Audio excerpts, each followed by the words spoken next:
Bonjour et bienvenue dans ce segment des solutions pour la vie où je vous aide à chaque semaine à résoudre les problèmes de la vie, réaliser vos rêves et réussir pleinement votre vie.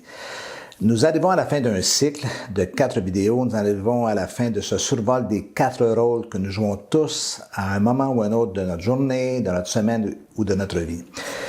On a vu précédemment le rôle de la victime et du vilain et je vous ai encouragé à ne pas rester prisonnier de ces rôles. Ne les adoptez pas. Ils vont empoisonner votre vie, vous rendre misérable et rendre misérable des gens qui sont autour de vous. La semaine dernière, nous avons vu le premier rôle que je qualifie de rôle positif, celui de héros. À l'intérieur de vous et de moi, à l'intérieur de chacun de nous, sommeille ce héros.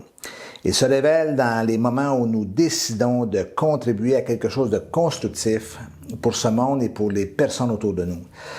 Comme je l'ai expliqué, le rôle de héros n'est jamais facile puisque le véritable héros doit affronter des obstacles, se confronter à de l'opposition et bien sûr expérimenter l'adversité.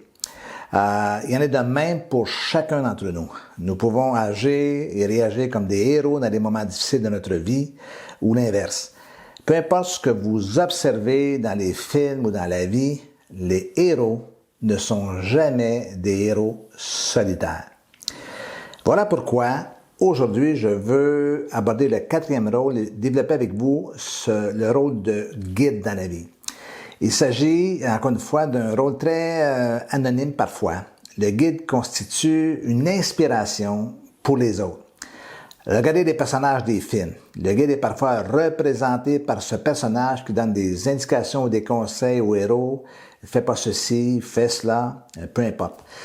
Le guide existe pour aider le héros à vaincre. C'est un peu comme le conseiller du héros. Il connaît l'adversité et les épreuves et a su lui-même en triompher. C'est que parfois le guide est un ancien héros ou il fut héros à une époque de sa vie. Il connaît le chemin parce qu'il est déjà passé par là. Les véritables guides sont donc des gens souvent plus âgés qui ont beaucoup d'expérience. La réussite de leur vie ou le succès dans leur travail, peu importe leur domaine d'implication, c'est ça qui leur assure une crédibilité. Mais aussi, ça leur assure une expertise auquel les gens pourront se fier. Les guides ne sont pas intéressés à gagner, mais à faire gagner. Ils sont intéressés non pas tant à la réussite personnelle qu'à aider les autres à réussir. Laissez-moi vous donner un exemple de l'Ancien Testament. Le roi David et le prophète Nathan. Le prophète ne règne pas, c'est David le roi. David est le héros et Nathan le guide comme prophète. Même chose pour Saül et Samuel. Un héros sage écoute les conseils du guide. Dans son cas, c'était Samuel. Mais disons qu'avec Saül, ça s'est pas vraiment bien passé, ça n'a pas bien fini. Les guides modernes portent souvent le nom de coach. Malheureusement, beaucoup de coachs s'improvisent dans ce rôle. Pour être un coach de vie, il faut que ta vie en soit le reflet.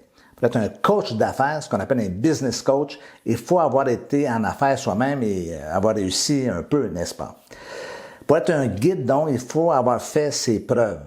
L'influence provient de la crédibilité et celle-ci provient des expériences réussies.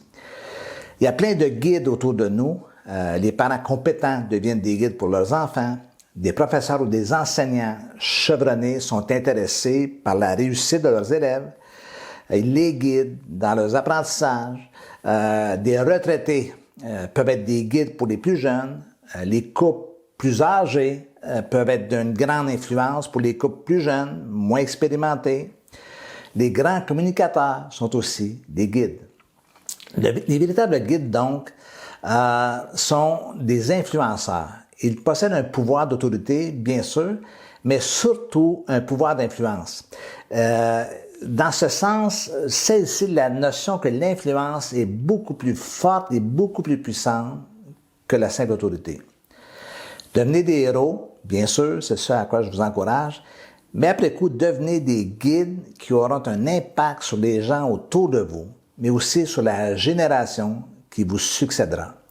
Ne sous-estimez jamais l'influence positive que vous pouvez avoir et surtout, évidemment, refusez de jouer le rôle de victime et de vilain.